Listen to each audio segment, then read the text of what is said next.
बिस्मिल्लाहिर्रहमानिर्रहीम, अस्सलाम वालेकुम। मैं हूं नुसरत हारिस और आप देख रहे हैं कौम की आवाज़। कौम की आवाज़ में मुख्तलिफ आपके क्वेश्चंस, मुख्तलिफ आपकी सोच, आवाम के दरमियान होने वाली गुफ्तगू से लेकर हमारे मुआशरे में होने वाली मुख्तलिफ उन्वान पर गुफ्तगू हो या बेतरतीबी हो या कोई ऐसी चीज़ हो जो आपके इर्द गिर्द बहुत ज़्यादा रिवॉल्व कर रही हो, हम कोशिश करते हैं कि वॉन के प्लेटफॉर्म से, वॉइस ऑफ नेशन के प्लेटफॉर्म से कौम की आवाज़ तमाम लोगों तक पहुँचाई जाए। आज के हमारे जो मेहमान हैं वो ख़ासे मुख्तलिफ हैं। वो क्यों मुख्तलिफ है मैं आपको बताती हूँ, लेकिन उससे पहले आपको हमारा चैनल सब्सक्राइब करना होगा, लाइक करना होगा for any information, for any update. अगर आप चाहते हैं, आपको पसंद आते हैं हमारे प्रोग्राम्स, तो आपको सब्सक्राइब और लाइक करना भूलना नहीं है। अब आते हैं आज के मेहमान की जानिब। आज के जो हमारे मेहमान हैं उनका ताल्लुक़ एक ऐसी फ्रेटर्निटी से है जहाँ काम पहले पॉपुलर होता है और इंसान बाद में पॉपुलर होता है। मैं बाय फेस की बात कर रही हूँ, जो रेकग्निशन है। नाम आपका पहले ऊपर चला जाता है और वो नाम जो है या वो जो काम है उसमें अगर कोई भी ऊंच नीच हो तो वो भी सबसे पहले आवाम के सामने आ जाती है। तो आई एम वेरी हैप्पी कि आज हमारे साथ मौजूद हैं एक वो शख्सियत जिनकी हमारी सोसाइटी में बहुत गुडविल है। किस मामले में वो आपको पता चल जाएगा। हमारे साथ ज़ीशान सलीम ज़की साहब मौजूद हैं, चेयरमैन हैं साइमा ग्रुप के। अस्सलाम वालेकुम। It's a pleasure to have you here. मेरे ख्याल में आप ज़्यादातर इंटरव्यूज़ में जाते नहीं हैं। Not at all. I think this could be probably the first time. First time. That is my personal appearance. अच्छा, तो ज़ीशान साहब को एक तो ये कि मैं अभी कुछ देर पहले ही कह रही थी कि लोगों के जहन में सबसे पहले तो एक कोई सांचा आता होगा, एक कोई फिगर आती होगी कि साइमा बिल्डर्स एंड डेवलपर्स और साइमा के जो प्रोजेक्ट्स हैं इसके पीछे वो शख्सियत कौन है। तो is it you only? Yes, basically Saima Group is actually owned by us, so we've got a group of people who are working with us. But ये है कि जो इसकी ownership alhamdulillah that is with us alhamdulillah, and we are the people behind this who's running the whole show alhamdulillah. लेकिन ये start कहाँ से हुआ था? ये कौन सा एक शख्स था या क्या आपका उनसे रिश्ता है जिन्होंने इस लेगेसी की शुरुआत की थी? Basically it was my father back in 1985 कि जब उन्होंने साइमा बिल्डर्स की एक बुनियाद रखी, साइमा रियल एस्टेट की। साइमा एक्चुअली वो मेरी बड़ी बहन का नाम है। अच्छा। तो जिस टाइम पे वो माशाल्लाह मेरी विलादत हुई थी तो उसके बाद वाले साहब ने अपना काम स्टार्ट किया था, लेकिन चूँकि साइमा उनकी लाडली बेटी थी तो उसके नाम से स्टार्ट किया। तो उस टाइम बड़े कुछ वो तनाज़े भी हुआ करते थे कि भाई हम आपके लाडले नहीं हैं। तो बहरहाल तो माशाल्लाह that is my sister and it was started back in 1985। तो हमारे वाले साहब ने उस टाइम में पहला प्रोजेक्ट किया था, अपना घर बनाया था पहले, वो बेच के इसकी बुनियाद रखी थी इस कंपनी की। And mashallah since then till now it's running. Mashallah he just passed away 2 years ago. ये इतनी हार्ट वार्मिंग बात आपने कही है कि देखें इस माशरे में मैं ऑब्वियसली जो चीज़ हमें फील होती है वो कहनी चाहिए कि हमारे यहाँ बेटे बेटियों का बड़ा कंपटीशन भी है अनफॉर्चुनेटली। और ऐसी सोच रखने वाला बाप जिसने ये सोचा कि बेटा भी है बेटी भी है, तो यूजुअली हम देखते हैं कि एंड सन्स आता है, this construction company and sons, this business and sons. लेकिन उन्होंने अपनी बेटी से मोहब्बत का इजहार ऐसा किया और अल्लाह ताला ने उनकी नीयत समझी और जानी, और आज देखिए कि किस कदर साइमा की एक गुडविल क्रिएट हुई। सो ये जो गुडविल है, आप अपने वालिद को क्लोजली देखते रहे। किस उम्र से आप अपने वालिद के साथ काम कर रहे हैं? मैंने एक्चुअली बड़ी यंग एज में when I was 16 years old तो I started to join the office. तो ऑन एंड ऑफ उस टाइम पे तो आपको पता थोड़ा खेल कूद का थोड़ा शोशा का दौर ज़्यादा होता है। But I joined when I was 16 years old. But by the time since 2004 and 5 I was fully active working with them, and alhamdulillah उसके बाद we work together, and unfortunately my father passed away 2 years ago. And after that I'm the person who's taking. अच्छा, usually लोग ये समझते हैं कि अगर आप ऐसे घराने में पैदा हुए हैं जो वेल सेटल्ड है या आपकी पैदाइश के बाद वहाँ पर तरक्की होती गई तो आपको कोई टेंशन नहीं है, आपको पढ़ाई की भी कोई टेंशन नहीं होगी, आपको करियर की भी कोई टेंशन नहीं होगी, आपको कोई टेंशन ही नहीं होगी, बिकॉज एवरीथिंग इज़ देयर। आपने बस जाना है, ऑफिस संभालना है और वो CEO की या चेयरमैन की कुर्सी पे बैठ जाना है। क्या ये ऐसा ही है या आपकी अपनी एक स्ट्रगल है जो आप समझते हैं कि आपने उससे गो थ्रू किया है? बेसिकली आपको पता है कि ये हमारे वहाँ का जो रिवायत है, जो पुराने लोगों की थी, वो तो ये थी कि भाई बच्चे को माशरे में उठना बैठना आ गया, so that means he is fit to do his job, और दफ्तर आके बैठे काम संभाले। बट देयर वर टाइम कि व्हेन जब मैंने वाले साहब से थोड़ी कुछ गुफ्तगू के अंदर के हम लोग के कुछ कंसेंसस हुए कि उन्होंने बोला बस तुमने जितना पढ़ना था पढ़ लिया, अब काम संभालो। लेकिन but I personally followed my education as well at the same time. तो आई डिड माई ग्रेजुएशन। फिर उसके बाद जो है फिर I fully got involve in the business, और फिर यही कुछ चीज़ें ऐसी होती हैं कि जो लाइफ में इंसान को खुद अपनी इंपॉर्टेंस दिखानी पड़ती है, क्योंकि बजाय कि आपकी तालीम एक ऐसी चीज़ है कि जो कि आपको कुछ दे ना दे, लेकिन आपको शऊर ज़रूर देती है, आपको तमीज़ ज़रूर देती है, आपको हर चीज़ सिखाती है, आपको ढंग सिखाती है चीज़ों का। तो अल्हम्दुलिल्लाह एजुकेशन भी कंप्लीट करी और उसके बाद अल्लाह का शुक्र है काम भी किया अल्हम्दुलिल्लाह, अल्लाह पाक आज भी चला रहा है अल्हम्दुलिल्लाह। तो मुश्किल वक्त था आपका कोई? मेरा वही सवाल मैं जानना चाहती हूँ कि लोग कहते हैं ना कि नहीं अगर आपके वालिद वैसे ही एक बड़े आदमी हैं तो आपके लिए बड़ी आसानी है। Do you go with this कि हाँ जी अगर वालिद के पास बहुत पैसा है तो बड़ी आसानी होती है, या आपको अपना पॉइंट प्रूव करना पड़ता है और आपकी पर्टिकुलर स्ट्रगल इस हवाले से कोई रही हो? देखिए बात ये है कि अगर इंसान उस सोच के साथ आगे बढ़ता है कि आपने वालिद का पैसा बहुत और चीज़ करनी, तो उस तरह तो बैठ के खाने में तो दुनिया के बड़े बड़े खजाने खाली हो जाते हैं। So obviously there is a point of struggle every day and you have to overcome whatever the challenges which your father have faced in the past, so you have to look that and keeping that in mind कि आपने एक चीज़ को important तौर पर focus ये करना होता है कि आपकी वालिद की स्ट्रगल थी, जो उनकी मेहनत है, कि हाँ आप उसको आगे किस तरह लेके बढ़े। तो of course every day for me even then कि जब वो हयात थे एंड इवन नाउ जब वो उस दुनिया में नहीं है, तो हमारे लिए हर रोज़ एक चैलेंज है।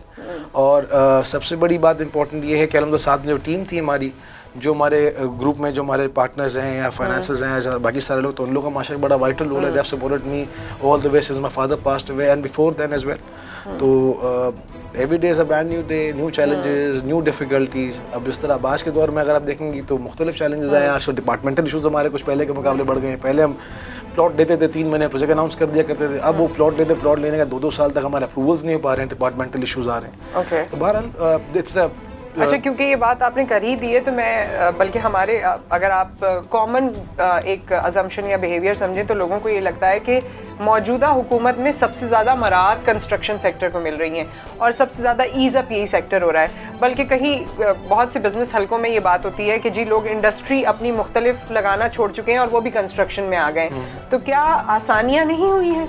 देखिए आसानियाँ मेरे ख्याल में जो हुई हैं वो हमें सिंध की लेवल पे तो नज़र नहीं आ रही। अच्छा। पंजाब में बहरहाल बिल्कुल सुनने में आ रही, क्योंकि इस तरह अभी रिसेंटली एक शो था एक चैनल के ऊपर, तो उसमें बताया गया, स्टैट्स दिए गए कि पंजाब के अंदर पिछले 3 माह या 6 माह के अंदर 650 नक्शे पास हुए हैं और सिंध के अंदर टोटल मिला के 9 नक्शे पास हुए हैं।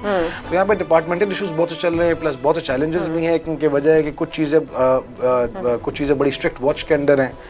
और उसी बुनियाद पर, क्योंकि ऑब्वियसली देखिए हमारी चीज़ें लिंक है डिपार्टमेंट के साथ, तो इट्स नॉट दैट कि हमने प्लॉट लेना और अनाउंस कर देना है। इट्स बेसिकली प्लॉट लेना है, प्लॉट की ट्रांजैक्शन होनी है, ट्रांसफ़र होना है, ट्रांसफ़र होने का इसका अप्रूवल्स लेने हैं। अप्रूवल्स के साथ हमारी इतनी बड़ी एक चेन ऑफ डॉक्यूमेंट्स है कि जो हमें फुलफिल करने होते हैं अप्रूवल करने के लिए, उसमें रुकावटें तो अभी तक तो सीधे तो क्या ये डेलिब्रेट डिलेज हैं? देखिए we can't say word about that, क्योंकि ऑब्वियसली अगर देखें बात ये कि सिंध के अंदर भी अगर इसकी रुकावटें आएंगी तो ऑफ कोर्स चूँकि जितना भी यहाँ से जितना भी आपके टैक्सेस रेज हो रहे हैं ऑफ कोर्स सिंध के अंदर इंडल्ज होना है उन्होंने in terms of expenditure and everything. तो उस पॉइंट ऑफ व्यू से देखा तो डेलिबरेट डिलेज तो नहीं लगते, बट बहरहाल डिलेज हैं। अब that is due to some systematic issues, that is due to some political issue. अब गॉड नोज बेटर कि what is actually going on, but ये है कि इस वक्त डिलेज हैं। अच्छा, डिलेज की वजह से देखें, एक तो सामने बिल्डर सबको पहले नजर आ जाता है, लेकिन कितने और लोग हैं जो इफेक्ट हो रहे हैं, क्योंकि बहुत से लोगों का रोजगार जनरेट होता है इससे। कितने आप समझते हैं कितनी इंडस्ट्रीज इससे उनको उन डिले के शिकार की वजह से उनको मसाइल हो रहे हैं, कितने लोग बेरोजगार बैठते हैं, कितना फ़र्क आ जाता है हमारे इकोनॉमी में? देखिए सबसे इम्पोर्टेंट बात जो है कि जो आज से पिछले आई थिंक 15 साल 20 साल से हम एक चीज़ को डिस्कस करते आ रहे हैं और सब लोग सुनने में आ रहे हैं, किसी से भी कंस्ट्रक्शन इंडस्ट्री की बात होती है तो वो ये बोलते हैं 70 इंडस्ट्रीज इससे एफिलिएटेड हैं जो कि कंस्ट्रक्शन सेक्टर को इर्द गिर्द घूम रही हैं। और उसके अलावा अगर आप देखती हैं कि वो पास्ट में 70 थी जो बढ़ के 80 को सरप्लस कर गई हैं। तो ऑफ कोर्स एक तो वो सारी इंडस्ट्रीज है वो अफेक्ट होती है क्योंकि उनकी जो कंजम्पशन होती है वो कट ऑफ होती है। दूसरा जो सबसे बड़ा जो ग्रास रूट लेवल पे जो प्रॉब्लम होता है कि जो कि आपके मुल्क के अंदर आपकी जितनी भी लॉ एंड ऑर्डर को अफेक्ट करता है वो थी बेरोजगारी। और बेरोजगारी कौन सी कि वो बंदा कि जो कि डेली की 500 एग्जैक्टली 500,000 रुपये कमाने वाला है और उसकी जब तनख्वाह नहीं होगी, जब उसकी आमदनी नहीं होगी तो वो क्या करे, क्योंकि दैट इज़ द ईजीएस्ट वे।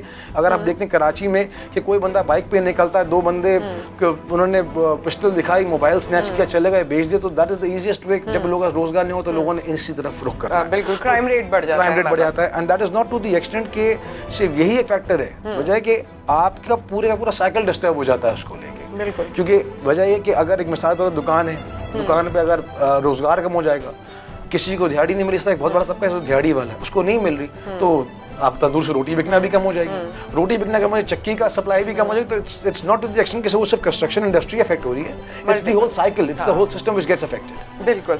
अच्छा, जब हम पिछले सालों में भी कुछ रुकावटें आई या कभी कोर्ट में केसेस हुए, कभी कुछ एम्बार्गोज लग गए, कितने स्टोरी होना चाहिए उस पर भी काफ़ी बातचीत होती रही।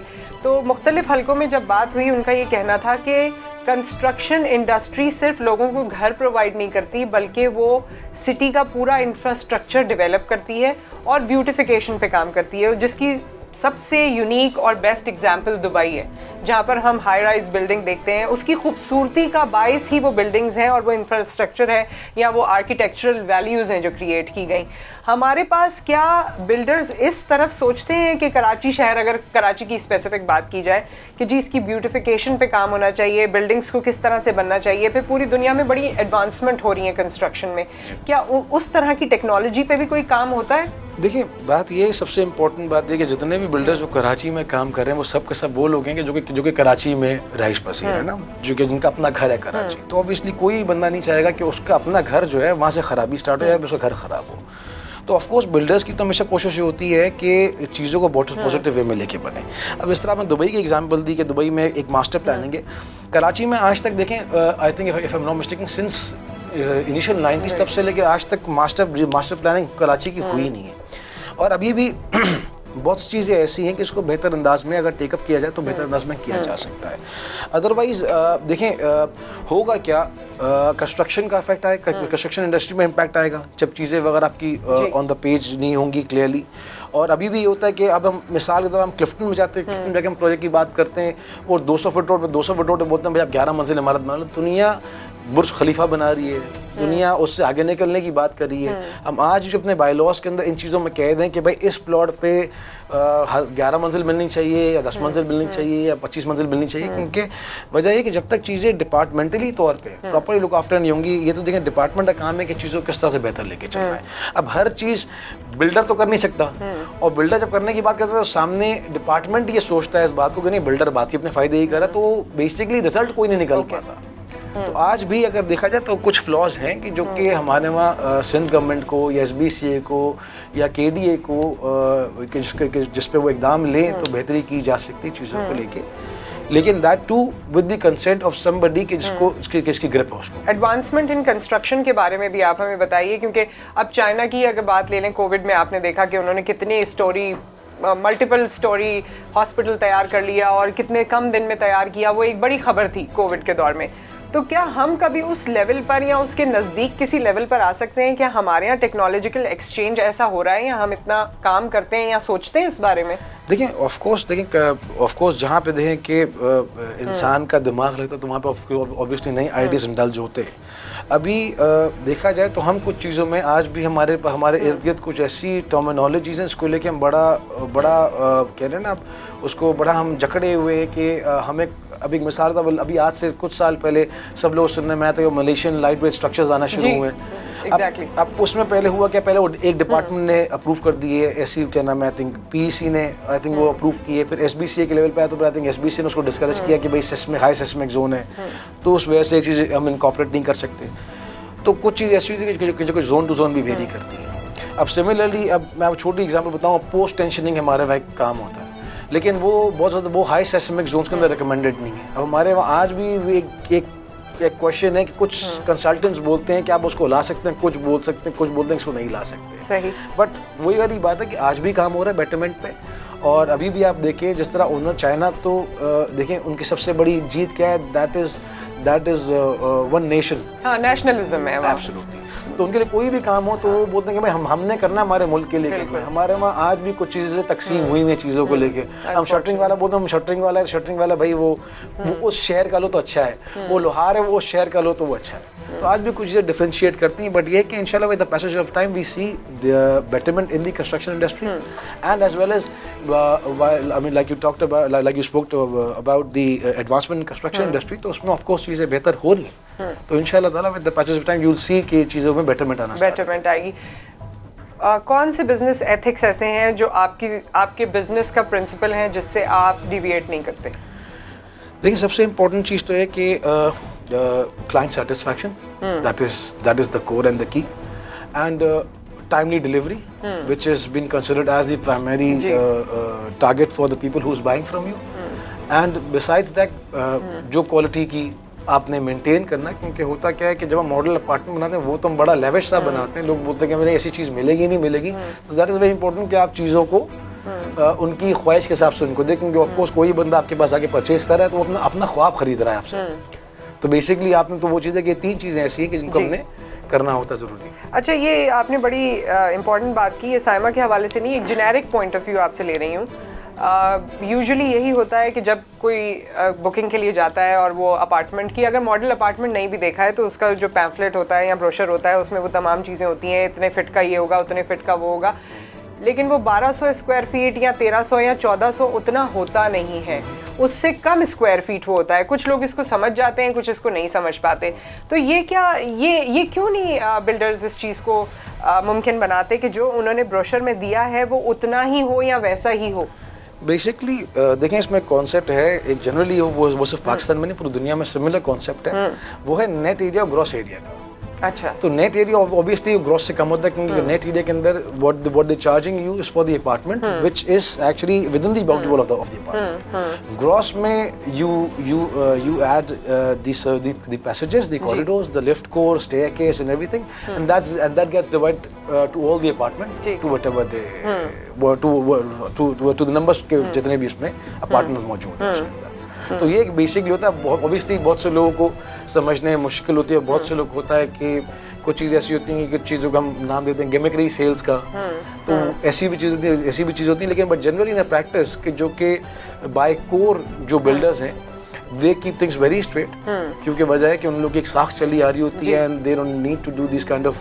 अच्छा, ऐसे बिल्डर्स के लिए क्या करना चाहिए जो अपना प्रोजेक्ट ये कह के सेल करते हैं कि जी 3 साल में या 4 साल में कब्जा मिल जाएगा, और 6 और 7 साल बाद भी कह रहे होते हैं कि फ़लाँ चीज़ अभी पूरी नहीं हुई, अभी एमिनिटीज़ पूरी नहीं हुई, अभी यूटिलिटीज़ पूरी नहीं हुई, तो क्या राइट है किसी भी बायर के पास? क्योंकि बिल्डर जो है वो एक अपर हैंड रखता है और लोग उससे बिगड़ना नहीं चाहते, अपना रिलेशनशिप ख़राब नहीं करना चाहते, क्योंकि जैसे आपने कहा वो अपना ख्वाब ख़रीद के बैठे होते हैं तो वो उस ख्वाब को पूरा होते हुए देखना चाहते हैं। तो क्या किसी बायर के पास ऐसा राइट है जो वो एक्सरसाइज कर सकता है? देखिए, वो सारी चीज़ें बहुत से लोग ऐसे होते हैं ना कि जब बाय करने जा रहे होते हैं उनकी एक्साइटमेंट का लेवल ज़्यादा होता है ना कि हम कोई चीज़ बाय कर रहे हैं, लेकिन उसमें एक्चुअली होता क्या है कि उसके पीछे जो भी एप्लीकेशन फॉर्म होता है उसमें सारी terms and conditions is all written at the back of the application form ना, उसमें सारी चीज़ें क्लियरली विजिबल होती हैं। बट इसमें कुछ चीज़ें ऐसी हैं कि जो कि देखें हमारे बिल्डर्स की तरफ से डेलिबरेटली भी नहीं की जाती। अब आज भी हमारे वहाँ प्रॉब्लम्स हैं यूटिलिटी से कनेक्शंस को लेके। जी, चीज़ें प्रोजेक्ट तैयार हो जाते हैं and they have to wait 2 years 3 years down the road कि उनकी इलेक्ट्रिक आ रही है, गैस आ रही है, वाटर सीवेज कनेक्शन आ रहा है। बीच में आपने शायद नोटिस किया जो वाटर कमीशन के मैटर्स के ऊपर वो 3 साल तक अगर वाटर कनेक्शन ही बंद थे, 2 साल तक वाटर कनेक्शन सीवेज कनेक्शन बंद था। अब ऑब्वियसली जो प्रोजेक्ट तैयार है तो देखें, आप गैस का तो सिलेंडर लगा लेंगे, बिजली का जनरेटर लगा लेंगे, वाटर सेवर के लिए क्या वाटर भी आ जाएगा, सेवर कहाँ लेके जाएंगे आप? क्योंकि सेवर के लिए आपने पिट भी बना दी, लेकिन आपका पिट कलेक्शन करे डंपिंग पॉइंट का है, there is no dumping point. तो इसमें कुछ चीज़ें ऐसी हैं कि देखें जो बिल्डर्स डेलिबरेटली नहीं भी करते, बट ऑब्वियसली बिकॉज आज हमारे वहाँ देखा जाए सिंस 90s या 80s देखा जाए तो बिल्डर्स को आज भी थोड़ा सा नेगेटिव वे से देखा जाता है कि नहीं कि कुछ डिले हुआ तो उसने डेलिबरेटली डिले किया है। तो ऐसा नहीं होता, कुछ बातें ऐसी हैं कि इसमें बिल्डर्स भी परेशान होते हैं, उनकी भी कुछ परेशानी का बायस मामला होते हैं। मगर ये आपके प्रोजेक्ट्स के साथ नहीं होता ना, ये बाकी लोगों के साथ हो चुका है। तो आप लोगों का क्या कोई स्ट्रेट लाइन है या कोई ऐसी ख़ास PR है जिसके तहत आपकी चीज़ें जो हैं वो टाइमली हो जाती हैं? Because I have seen it my self also. मैं सिर्फ इसलिए नहीं कि आज आप का इंटरव्यू यहाँ कंडक्ट कर रही हूँ जो मेरे इलाके में है या पूरे कराची में है या हैदराबाद में है या और जगहों पर भी आप लोगों की पेनिट्रेशन हो रही है माशाल्लाह। सो उसको हम देखते हैं कि जब आप कहते हैं उसके बाद वो चीज़ डिलीवर हो जाती है। अल्हम्दुलिल्लाह। देखिए, इससे होता क्या है कि हम कोशिश करते हैं चीज़ों को टाइमली लेके चलें। It's not to the extent of Saima only, और भी हमारे बहुत से दोस्त हैं बिल्डर्स आते हैं जो माशाल्लाह इस तरह से टाइमली डिलीवरी करें। सिर्फ होता है कि you need to hit the right place at the right time, कि इन अ वे कि आपको अगर ऐसा स्ट्रक्चर कंप्लीट हो तो that is the high time कि आप इलेक्ट्रिकल अप्लाई कर दें। सही, आपका इनिशियल स्टार्टअप हो रहा है, आप वाटर कनेक्शन के अप्लाई कर दें। So that is one thing which needs to be done timely. सही, ठीक है। अगर टाइमली चीज़ हो जाए तो ऑब्वियसली कि वो फिर टाइमली हैंड ओवर किया जा सकता है। लेकिन कुछ चीज़ ऐसी होती हैं कि बहुत से हजरात ऐसे भी हैं कि जिनका कोर बिजनेस नहीं है, तो उनके वजह से होता है ना कि चंद के चक्कर में सारे बदनाम होते हैं। जिनकी साख है, जो पिछले 25-30 साल से जिन्होंने कंस्ट्रक्शन इंडस्ट्री को सर्व किया है, उनको बड़ी बात तो आ रही होती है क्योंकि एक दिन वो भी बिल्डर्स हैं, भी बिल्डर्स हैं, तो चंद के चक्कर में वो ज़्यादा बदनाम हो रहे हैं, इंप्रेशन सेम क्रिएट हो जाता है। पाकिस्तान में ऐसी कौन सी कमी है कंस्ट्रक्शन इंडस्ट्री के हवाले से या ओवरऑल जो आप समझते हैं कि अगर इन 2 या 3 चीज़ों पर काम हो जाए तो इस इंडस्ट्री को भी बूम मिलेगा और ओवरऑल मुल्क की इकोनॉमी भी फ्लरिश कर सकती है? देखिए, सबसे इम्पोर्टेंट चीज़ ये है कि जिस तरह अब आपने, फिर मैं पीछे जाऊँगा, आपने दुबई की एग्जांपल दी। दुबई में एक्चुअली होता क्या है कि हमें कोई भी आप अप्रूवल लेना होता है ना, तो आप अप्रूवल लेकर जमा कराते हैं, उस डेट पे आपको कॉल आ जाती है या आपको ईमेल आ जाती है कि भाई your plan has been approved, so you may collect your plan accordingly. अब उसमें जितनी भी उन्होंने वेरिफिकेशंस चीज़ें करनी होती है, that is done by the department, not by the individual developer. अब हम लोग को क्या होता है, हम लोग को वो बोर्ड ऑफ रेवेन्यू भी खुद भागना है, हमें वाटर एनओसी भी खुद भागनी है, इलेक्ट्रिक एनओसी के लिए भी खुद भागना है, सिविल एविएशन के लिए भी खुद भागना है, गैस के लिए भी खुद भागना है। हमने I mean to what not whatever is needed, तो वो हमारी सिर्फ एनओसी गैदर करने का जो हमारा जो टाइम लाइन है, वो समझे 6 से 8 महीने का हमारा टाइम लाइन है कि हम कोई प्लॉट नहीं तो हम सोच समझ के लेते हैं कि भाई हमें 6-8 महीने जो है हमें इसमें लगाने पड़ेंगे, पहले हम एनओसी लाएंगे ताकि हमारा केस परसू हो अप्रूवल के लिए। एक बात तो ये। दूसरी बात, जिस तरह आपने फिर वो यूटिलिटी सारी सर्विसेज वाली बात करी, यूएई के अंदर क्या है, आपने एक डिपार्टमेंट में जाके आपने अपनी अप्लाई करनी होती है यूटिलिटी, और वो ही डिपार्टमेंट आपको वाटर, गैस एंड सेवर या वाटर या इलेक्ट्रिक जो भी वन विंडो ऑपरेशन है, तो वहाँ पे आपको अप्लाई। अब हमारे वहाँ क्या है, वो के इलेक्ट्रिक है तो मेरे गैस का प्रॉब्लम है, गैस का प्रॉब्लम है तो फिर वो उसका नहीं है तो फिर वाटर का प्रॉब्लम है। तो बहुत सी चीज़ें ऐसी हैं कि जो कि हम लोग सिस्टमेटिक, आप कह रहे हैं ना सिस्टमेटिक एरर्स कह रहे हैं या सिस्टमेटिक चीज़ें बोलने से दुरुस्त होने की ज़रूरत है, तो जो कि obviously with the passage of time आपकी टाइम को कंट्रोल कर सकती हैं। जो लोगों के जो ये सारी जो फिक्र फाकात हैं कि हमको टाइमली डिलीवर होगा नहीं होगा, तो वो ख़त्म हो सकती हैं।